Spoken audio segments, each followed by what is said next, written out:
Olá pessoal, vou continuar gravando os nossos vídeos aqui sobre Imago Dei e pós-humanismo. Vamos lá, só recapitulando um pouco, eu ah, vou justamente hoje já entrar no nosso tema, vou inclusive trazer um pouco aqui do que é a ideia do pós-humanismo, da sua cosmovisão transhumanista, mas vou retomar um pouquinho aí, caso você não esteja assistindo os vídeos assim em sequência. A minha ideia aqui é falar sobre a imagem de Deus. Isso é para o cristão um conceito-chave na antropologia cristã, nós não temos dúvida disso. E a grande pergunta que todo cristão se faz é: se eu sou criado por Deus, se eu sou imagem de Deus, se existe sobre mim um mandato, literalmente uma resposta que eu tenho que dar para Deus, qual que é a resposta adequada para hoje? Nós nos perguntamos como nós temos que ver. E os dilemas éticos, eles sempre vão estar diante de nós, sempre. Nós vamos justamente entender o que nesses vídeos, qual que é a minha proposta? Entender como esse viver ético, ele tem que ser ortodoxo, ele tem que estar literalmente vinculado à Bíblia, mas também contemporâneo. Ele tem que refletir o melhor daquilo que Deus nos ordena, com também o melhor ver possível para esse tempo. Né? Eu sei que quando a gente fala de tecnologia, os dilemas são muitos. Nós não acompanhamos a forma como a tecnologia avança, como esses paradigmas são colocados diante de nós. Inclusive, nós estamos nesse slide agora das reflexões. E o que eu vou estar fazendo a partir desse ponto, já que a gente está ambientado, o terreno foi preparado para a gente entender que tem muitas reflexões que nós precisamos estar a par daquilo que acontece, né? Que nós estamos convencidos, nós literalmente temos fé que Deus tem para nós não só um mandamento hoje, mas ele tem uma resposta adequada, um viver adequado. Nós vamos entender um pouco sobre o que é o pós-humanismo. O que nós vamos estar vendo hoje é um pouquinho desse movimento, né, de pós-humanismo que se coloca diante de nós. Esse é o desafio ético que eu quis estudar em questão. E aí vamos lá. No meio de tudo isso que a gente tem hoje em dia, no meio de tanta informação, de tanta tecnologia, o que nós temos de particular de desafio para o cristão nesse tempo? É justamente a ideia de que o ser humano, ele, como o chat já observou, ele não está só interagindo de forma mecânica com a tecnologia, ele também está sendo moldado por ela. E existem movimentos que querem literalmente fazer com que essa interação ela seja mais, ah, digamos assim, simbiótica. Literalmente que o homem ele se junte com a tecnologia. Né? Esse é o movimento do pós-humanismo. Nós vamos até ver um pouco mais desse movimento de forma histórica em Bavinck, por isso também o nosso autor, e em Nietzsche. Mas, por hora, para a gente conceituar melhor, vamos lá. O que seria o transhumanismo, tá? Que é a cosmovisão que busca alcançar o pós-humanismo. Tá? Vou tentar falar em palavras bem simples e depois eu trazer três definições aqui. O pós-humanismo é um ideal, é um estágio. Literalmente é a ideia de levar o ser humano a um próximo passo, onde ele é pós-humano. E eu sei que talvez você pense primeiramente que pós-humano é ser um robô, por exemplo, ser um androide. Não necessariamente. Né? Em termos, por exemplo, mais filosóficos e históricos, é superar toda a vulnerabilidade, superar cada aspecto que a gente considera indesejado, fraco, que vai ser, digamos assim, deteriorando com o tempo por algo mais, ainda que seja mecânico de tal, não importa, mas que seja mais durável, se possível até eterno. E como que você chega nisso? Né? Você precisa para isso toda uma metodologia. E o transhumanismo é isso. Tá? Eu lá no comecinho, acho que na primeira aula eu expliquei que, primeiro vídeo aula, eu expliquei que o transhumanismo não tinha a ver com questões de gênero. Vou reforçar isso aqui, tá?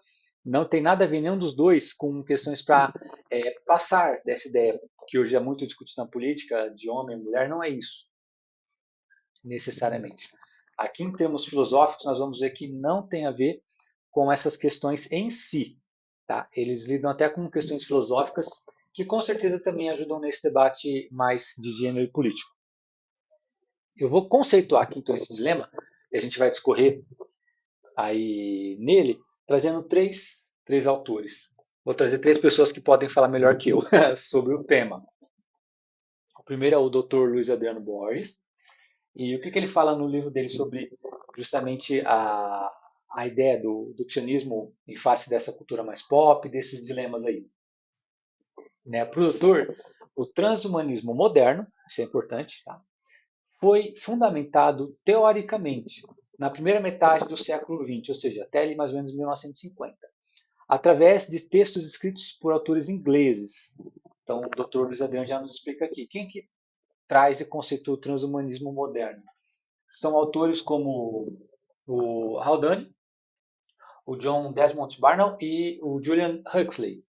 O Huxley é um autor que é até um pouco mais conhecido por alguns livros. Esse é um movimento otimista com relação à ciência e à tecnologia. Então, para o Dr. Luiz Adriano, o transhumanismo que leva ao pós-humanismo é um movimento otimista. Né? E eu sei que talvez você pensar, pô, todos nós temos que ser otimistas, mas otimista em relação à ciência e à tecnologia, que pressupõe contornar e até abolir as limitações humanas, tais como orgânicas, por exemplo, os suplementos, substituindo mesmo um órgão nosso que é físico por biônico, a extensão da vida, então a busca pela imortalidade, e ampliação da cognição. Realmente ampliar e potencializar ao máximo a nossa mente. Um exemplo desse seria o upload das mentes, né? É uma forma de você fazer essa ampliação. E os transhumanistas, produtores de Borges, acreditam que podem ajudar na evolução ao aplicar os conhecimentos técnicos científicos para criar seres aperfeiçoados. Então, ou seja, o que está aqui em face da Imago Dei, do homem como imagem de Deus, é um homem que é a imagem de si mesmo, que pode evoluir, e que, com a ajudinha da ciência, né, para o transhumanista, a gente consegue aplicar os conhecimentos ali no ser humano e eu vou criar um ser aperfeiçoado. Né? Será que dá certo? Será que dá bom? A gente vai analisar um pouco mais. Outro ator recomendadíssimo, que é o Jacob Schatzer, ele vai dizer que o transhumanismo e o pós-humanismo, então aqui o Jacob ele já vai estar pegando os dois movimentos e até explicando a relação. São dois movimentos filosóficos relacionados e intimamente unidos às promessas da tecnologia. Aqui nessa primeira frase a gente já tem uma semelhança e você percebe que a ideia dos dois está muito ligada com tecnologia. Por isso que eu fiz toda essa reflexão sobre tecnologia antes de falar do dilema. Porque nós não estamos discutindo apenas pós-humanismo. Nós hoje discutimos pós-humanismo com tecnologia embasado. Nós não discutimos só a cosmovisão transhumanista. Nós discutimos uma cosmovisão que, por exemplo, é muito otimista em relação à tecnologia. Segundo o pós-humanismo, há um próximo estágio na evolução humana. Nesse estágio, o ser humano se tornará pós-humano em virtude da nossa interação e conexão com a tecnologia. Então, o pós-humanismo vai ser alcançado por meio dessa interação. O transhumanismo, por sua vez, promove valores que contribuem com essa mudança. Ele tem por objetivo o pós-humanismo. E ambos se baseiam em grande medida no potencial oferecido pela tecnologia. De certo modo, o transhumanismo proporciona o pensamento e o método para alcançar o pós-humanismo. O transhumanismo leva ao pós-humanismo. Né? Eu gosto até de falar aqui que o transhumanismo é literalmente a metodologia do pós-humanismo. O transhumanismo é a cosmovisão que nos está sendo vendida para a gente abraçar o pós-humanismo. E por isso, inclusive, que a análise final nossa para interagir com o pós-humanismo vai ser justamente a análise e o escrutínio dos dilemas do transhumanismo. Nós vamos aí refletir a fundo sobre ele para a gente poder falar então se o pós-humanismo é ou não é um caminho viável face a ética da Imago Dei. O terceiro autor que vai nos ajudar aí a conceituar esse dilema é o Michael Sandel, tá? Ele não necessariamente está falando aqui em termos de trans ou pós-humanismo, mas você vê que é totalmente dentro do assunto. A conversa dele aqui não está fora, que é o seguinte, ele diz que o dilema recém-descoberto é o conhecimento genético, que também pode permitir a manipulação da nossa própria natureza. Né? Se a gente realmente pode manipular a natureza, é contestável, mas estou colocando os termos que o Sandel põe. Para melhorar nossos músculos, nossa memória e nosso humor, para escolher o sexo e altura e outras características genéticas dos nossos filhos, para melhorar nossa capacidade física e cognitiva, para nos tornar melhores do que a encomenda. Então, se você parar para pensar, o que nós temos aqui? A ideia de ser melhor, a ideia de cada vez mais transcender, de abandonar aquilo que é ruim, que incomoda, que a gente vê como defeito, falha. E a princípio não parece tão contraditório com o cristianismo, não é? Porque o cristão quer isso. Quem não quer se eximir das suas falhas? Quem não quer ter uma memória melhor, mais capacidade, mais, digamos, até saúde, potencial? A questão, então, para o cristão, por isso que o dilema é difícil, é como? Em que categorias são colocados? Onde nós vamos chegar? Então, será que nós chegamos no pós-humanismo mesmo? Será que talvez o pós-humanismo é o novo Éden para nós? É onde nós vamos chegar? Né? Eu penso que não. Até porque o que nós vamos entender aqui? Que a imagem de Deus, como nós vimos, e se você é cristão você entende, ela está presente em tudo que é o ser humano.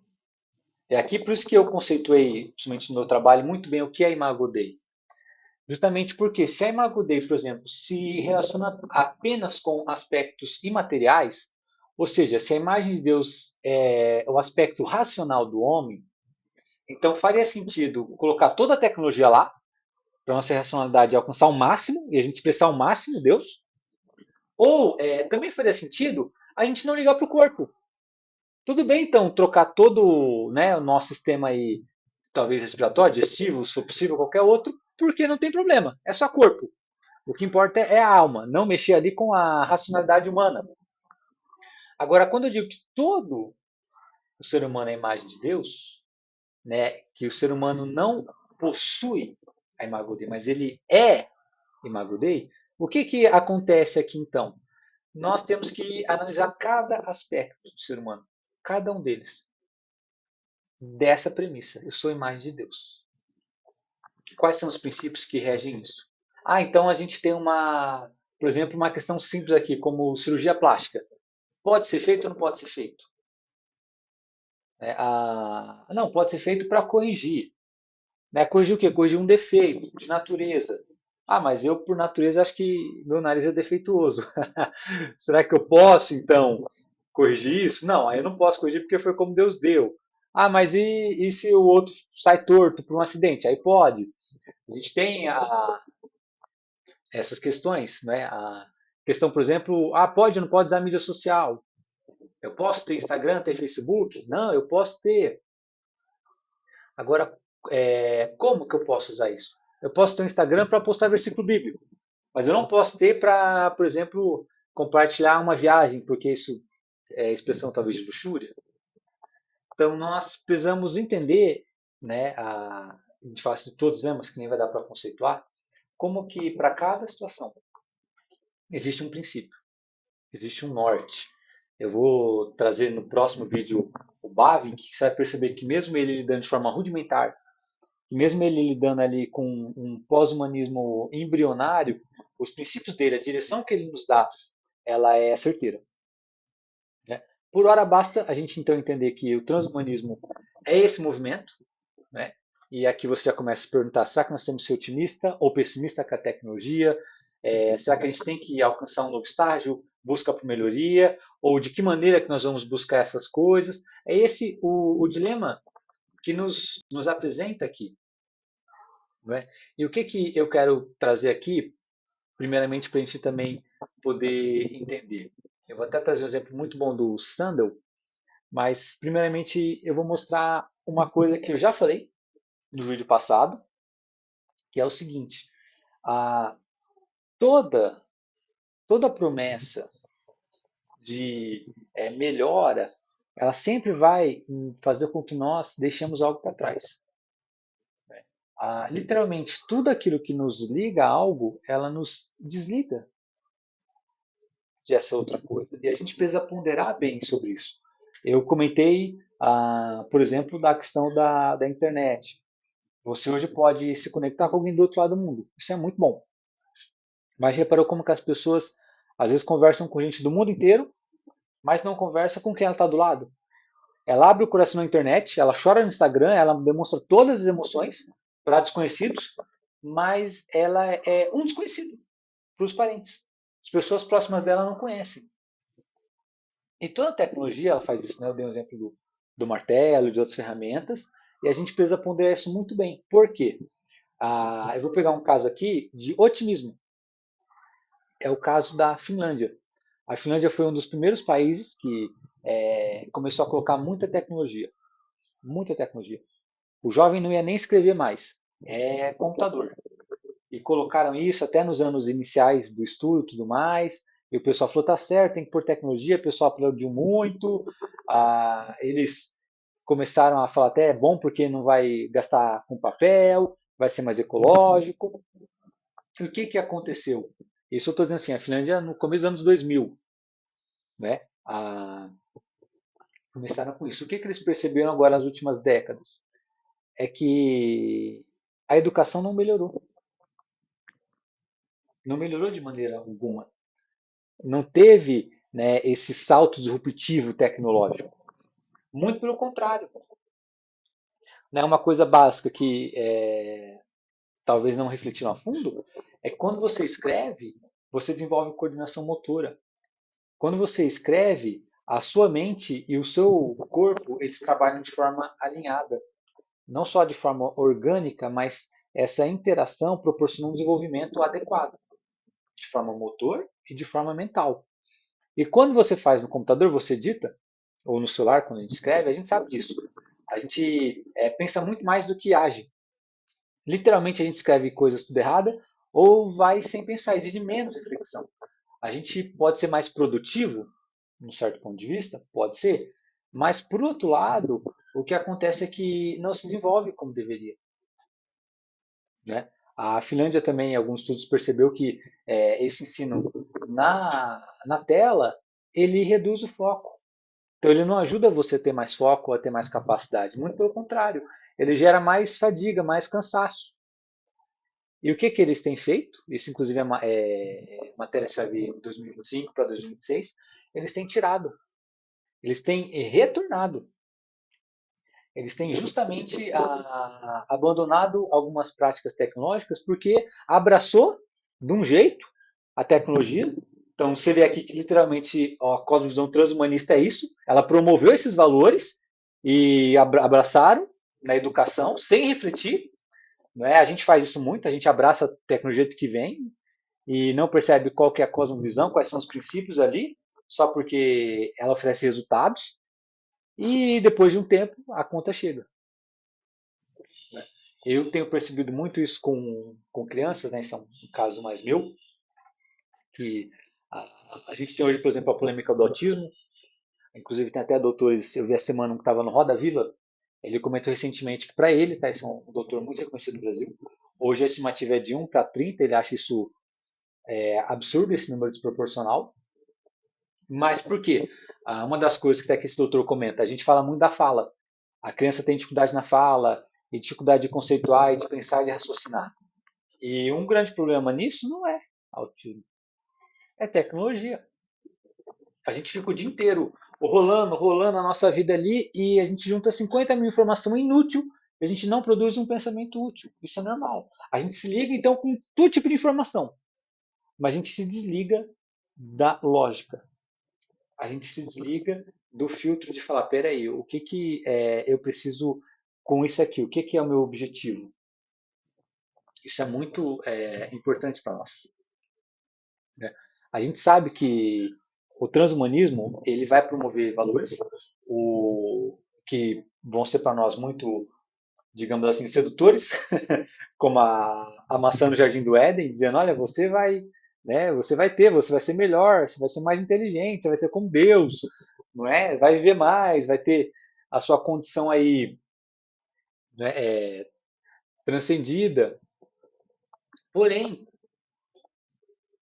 o que a gente precisa relacionar aqui para entender melhor esse dilema não é só o que ele nos oferece, mas é o que ele nos cobra. Não é só dizer assim, tá, quais são os resultados que ele tem colocado, mas o que, que ele pede para eu abandonar? Não é? A tecnologia, como a gente pontou, não é neutra. Ela não está aqui te oferecendo simplesmente maravilhas. Ela está te oferecendo coisas em detrimento de outras. Não é? E aí, nós, nós vamos ver aqui ah,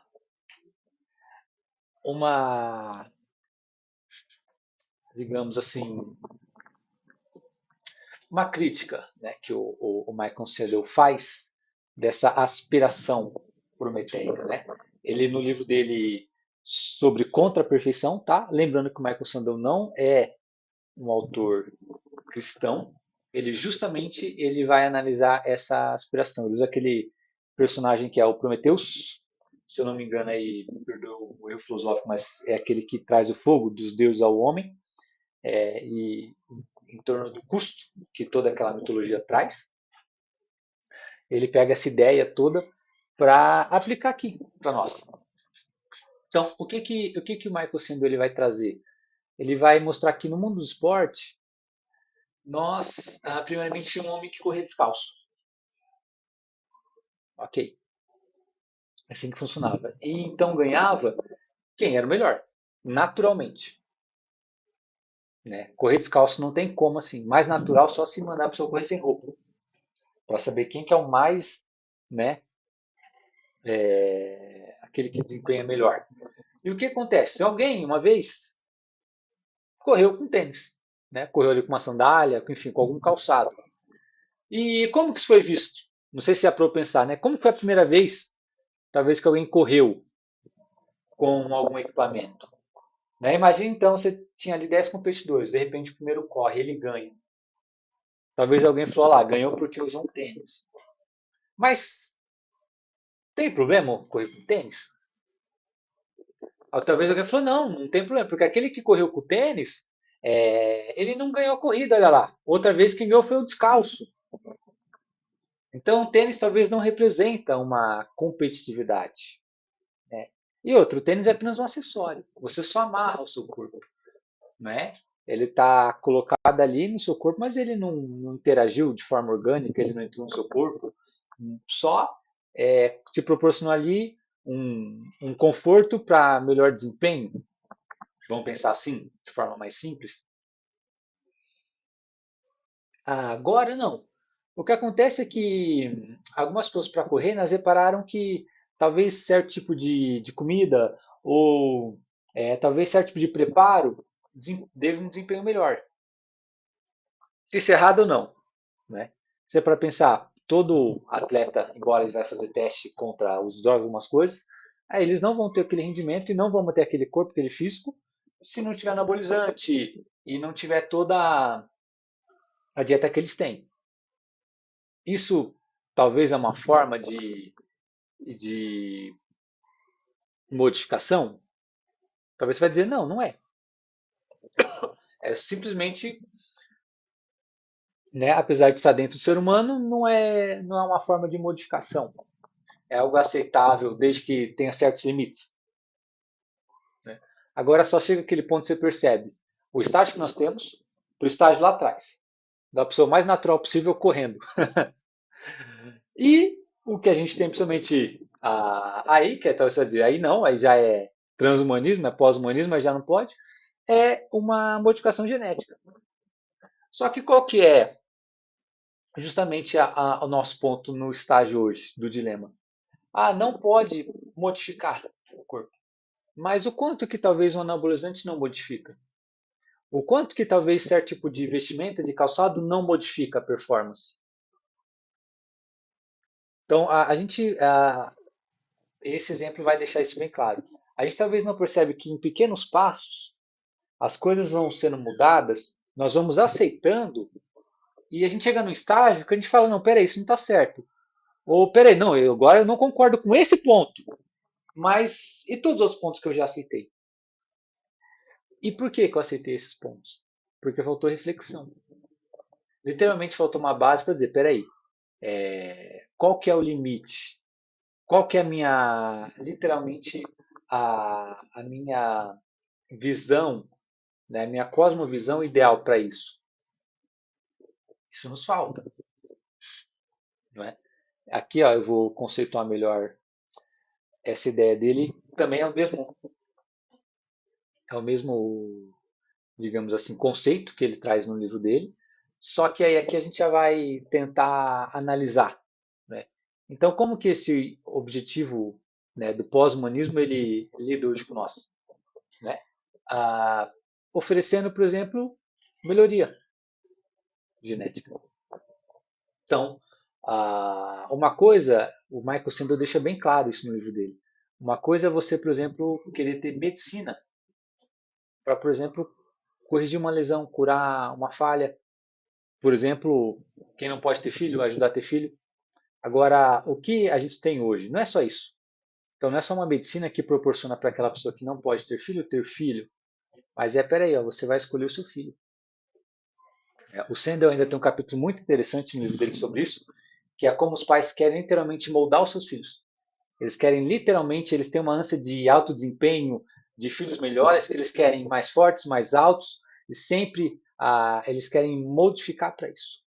Né? Literalmente aquela ideia do design baby. E você fala, isso é saudável? Não é? Mas, por outro lado, você tem o quê? Clínicas oferecendo isso. Né? O mercado está aí. Se dá lucro, alguém inventa. E cabe a nós falar, peraí, isso é ético.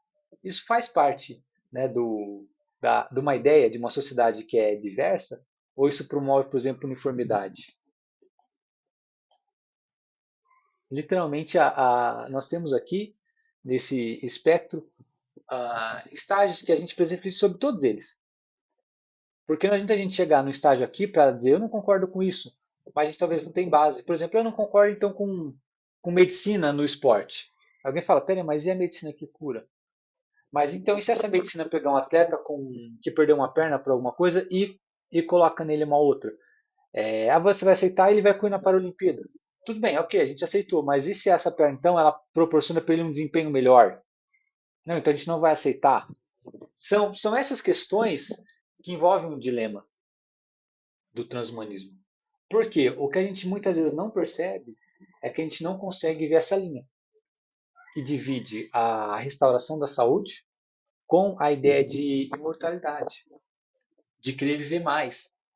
A gente não percebe a diferença entre eu querer promover, não é, bem-estar, promover o melhor do desempenho humano de forma natural, para querer modificar o ser humano a todo custo para ter melhores resultados. Isso é uma coisa que a gente não enxerga muito bem. Né? E o Sender ainda vai dizer algumas coisas sobre isso. Ele vai dizer que, por estar de tudo isso, isso é transhumanismo, na sua face mais, digamos assim, escondida, por trás de tudo isso está a nossa ideia de dominação, de poder, de querer controlar as coisas, de querer ser senhor do nosso destino. E até algo interessante que o Sandel vai dizer é como que a gente não percebe o fato de que a gente deixa de ver a vida como uma dádiva. O que a gente tem aqui no dilema do transhumanismo e a ideia do pós-humanismo é uma visão de mundo de que eu cheguei aqui por evolução e de que eu não sou imagem de Deus, mas eu sou o próprio ícone de mim mesmo. Eu sou o auge daquilo que evoluiu e essa imagem pode, e não só pode, na verdade, como deve ser melhorada, deve ser transformada, modificada a parte de qualquer outra coisa, a custo de qualquer outra coisa. Por quê? Porque eu cheguei aqui por evolução. Ou eu vou evoluir ou eu vou ser extinto. Eu tenho que evoluir. Eu preciso viver mais, eu preciso cada vez dominar mais sobre os recursos naturais, sobre as pessoas, sobre a sociedade, porque isso faz parte. E o transhumanismo vai fazer o quê? Vai promover isso. em especial para o nosso tempo, com a tecnologia, de todas as maneiras possíveis. Eu dei o exemplo da pedagogia da Finlândia, nós temos aqui o Michael Sida mostrando nos esportes, um pouquinho também na medicina, mas ele está em todo. Esse dilema, e eu quero que você pense nisso, ele está em todas as áreas de nós. Né? Não é apenas um dilema filosófico, não é apenas um dilema que colide com a teologia, não é? E também não é um dilema que está só no nome da tecnologia. Ele literalmente ele abarca todas as áreas. E o que nós precisamos como cristãos é falar, peraí, vamos analisar. Nós não vamos nem abraçar toda a tecnologia, nem rejeitar. Nós não vamos então chegar aqui no estado orgânico, tudo natural, mas nós também precisamos entender aqui, ó, calma aí. Onde essas, digamos assim, promessas, né, onde essas tecnologias querem nos levar? Então essa é a reflexão que se faz necessária.